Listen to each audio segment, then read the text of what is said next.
ក្តីស្រឡាញ់យើងសាងឆ្លងកាត់ពេលយូរឆ្នាំពាក្យសន្យាចងចាំថានឹងកុំដល់ចាស់តែព្រំលិខិតហាក់ដូចជាខូខើណាស់ទោះយើងស្រឡាញ់គ្នាខ្លាំងយ៉ាងណាក៏គេមិនឲ្យជួបមុខគ្រួសារអូនមិនព្រមព្រោះបងត្រឹមជាអ្នកអង្គក្រគ្មានប្រាក់គ្មានគេឈ្មោះល្អមិនស័ក្តិសមនឹងពលីពុកម៉ែអូនរៀបរៀងមិនឲ្យយើងមានថ្ងៃបានជាស្វាមីភរិយាបងខំឲ្យញាស់មេប្រើរៀបការជាមួយអ្នកផ្សេងអូ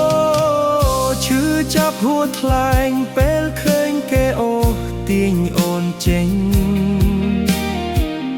ទឹកភ្នែកហូរពេញតែគ្មានសិទ្ធិហៀងខាត់ត្រានត្រើយព្រោះអំណាចគ្រួសារទើបស្នេហាយើងត្រូវរបូតហើយបងត្រឹមជានោះកុំដទោះស្រវ័នក៏ត្រូវបែកគ្នាថ្ងៃអូនចូលរោងជ័យបងឈរមើលពីចុងងាយញញឹមទាំងរីងរៃ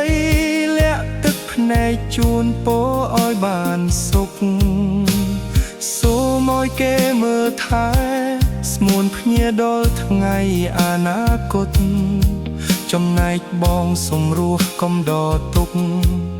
អោបឈ្មោះត្រឹមជាអតីតបងឈរចុះពួរថ្លៃពេលឃើញគេអូសទាញអូនចេញទឹកភ្នែកហូរពេញតែគ្មានសិទ្ធិហៀមខាត់ប្រានត្រើយ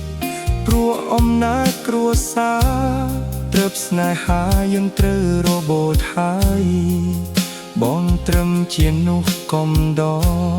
ទោះស្រឡាញ់ក៏ត្រូវបែកគ្នាលាហើយស្នេហ៍ស្មោះ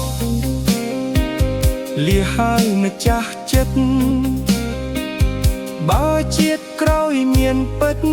សូមឲ្យយើងកុំប្រត់គ្នាសូមកាត់ជាគូ